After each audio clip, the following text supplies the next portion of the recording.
دوستو یہ کہانی ہے 22 جولائی سن 2003 کی کہ جب امریکہ کی فوج کے لگ بھگ 300 یا پھر 400 سینک اپنے پورے ہتھیار اور ایڈوانس ٹیکنالوجی کے ساتھ عراق کے مشہور شہر یعنی موصل کے ایک گھر میں حملہ کرنے کے لیے تیار کھڑے تھے۔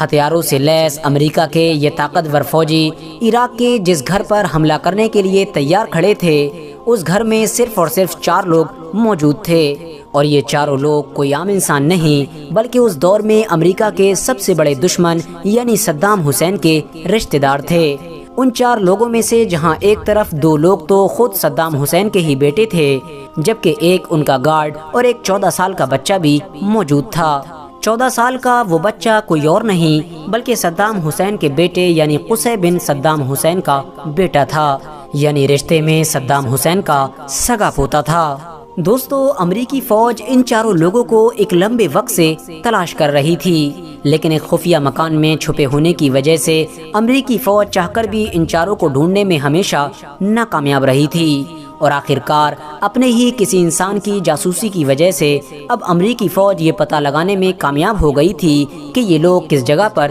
چھپے ہوئے ہیں۔ یہی وجہ تھی کہ پتہ لگتے ہی امریکی فوج نے بغیر کوئی غلطی کیے ہوئے پوری طاقت کے ساتھ اس مکان پر حملہ کر دیا تھا، اور مکان کے اندر موجود ان 4 لوگوں نے بھی جب اپنے سامنے اتنی بڑی اور خطرناک فوج دیکھی تو ہاتھ کھڑے کرنے کی بجائے لڑنے کا فیصلہ کیا۔ جہاں ایک طرف امریکی فوج نئے خطرناک ہتھیاروں سے مالا مال تھی تو وہیں دوسری طرف ان 4 لوگوں کے پاس ایک یا دو سے زیادہ بندوقیں نہیں تھیں۔ ساتھ ہی ساتھ امریکی فوج گنتی میں بھی ان لوگوں سے لگ بھگ 100 گنا زیادہ تھی، لیکن اس کے باوجود بھی ان 4 لوگوں نے ہار نہیں مانی، اور ایک لمبے وقت تک دونوں طرف سے خطرناک گولی باری ہوتی رہی، اور آخرکار ایک لمبی گولی باری کے بعد ان 4 لوگوں میں سے 2 بڑے لوگ یعنی دونوں سینئر لوگ جو کہ صدام حسین کے سگے بیٹے تھے، دونوں اپنی زندگی گنوا بیٹھے، اور ان دونوں کے ختم ہو جانے کے بعد اب امریکی فوج سے لڑنے کی ذمہ داری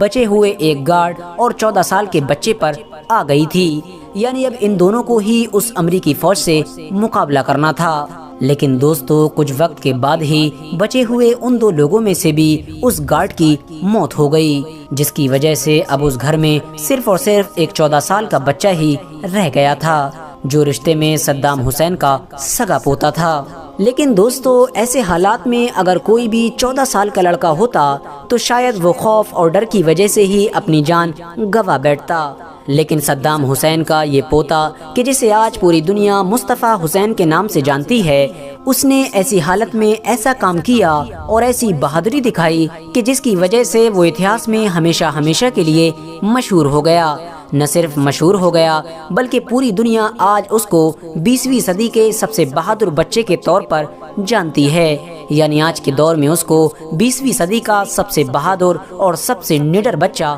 مانا جاتا ہے، کیونکہ مصطفیٰ حسین نے اپنے 3 ساتھیوں کے ختم ہو جانے کے بعد بھی اس خطرناک اور بڑی فوج سے کئی گھنٹوں تک اکیلے مقابلہ جاری رکھا تھا، اور امریکہ کی اس طاقتور فوج کی لاکھ کوششوں کے باوجود بھی اسے اس گھر میں داخل نہیں ہونے دیا تھا۔ مصطفیٰ حسین نے امریکی فوج سے کتنی بہادری سے مقابلہ کیا تھا، اس بات کا اندازہ صرف آپ اس بات سے لگا سکتے ہیں کہ امریکی فوج کو مصطفیٰ حسین سے لڑتے وقت اس بات کا بالکل بھی احساس نہیں ہو رہا تھا کہ وہ صرف اور صرف ایک 14 سال کے بچے سے مقابلہ کر رہے ہیں، کیونکہ ان کو تو یہ محسوس ہو رہا تھا کہ اس گھر کے اندر ابھی بھی شاید 4 لوگ موجود ہیں۔ یہی وجہ تھی کہ جب امریکیوں کو یہ محسوس ہوا کہ اب ہم چاہ کر بھی لگاتار ان لوگوں سے مقابلہ نہیں کر سکتے ہیں تو انہوں نے اس گھر کو پوری طرح سے اڑانے کا فیصلہ کیا، اور اس گھر کے اوپر ٹینک کے ذریعے سے حملے کرنا شروع کر دیے، اور انہی حملوں کی وجہ سے ہی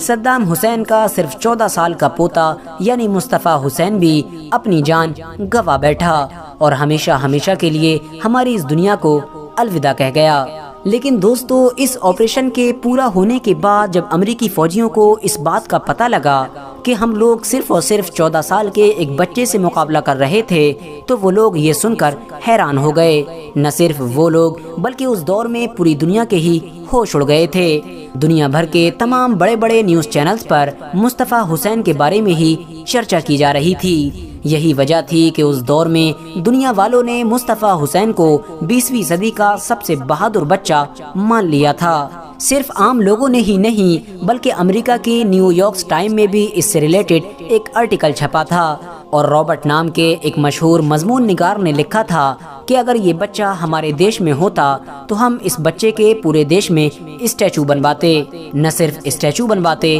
بلکہ بار بار ہر جگہ اس کو یاد بھی کرتے رہتے، کیونکہ آنے والے لوگوں کے لیے یہ بچہ بہادری کی ایک مثال بن چکا ہے۔ فی الحال دوستو، آج کی اپنی ویڈیو کو ہم یہیں پر ختم کرتے ہیں۔ ویڈیو پسند آنے پر نہ صرف ویڈیو کو لائک کریں بلکہ اپنے فرینڈز کے ساتھ بھی ضرور شیئر کریں، اور اسی طرح کی نالجیبل اور ہسٹوریکل ویڈیوز ہمیشہ دیکھنے کے لیے ہمارے اس چینل کو سبسکرائب کر کے ساتھ ہی میں بیل آئیکن کو بھی پریس کر دیں۔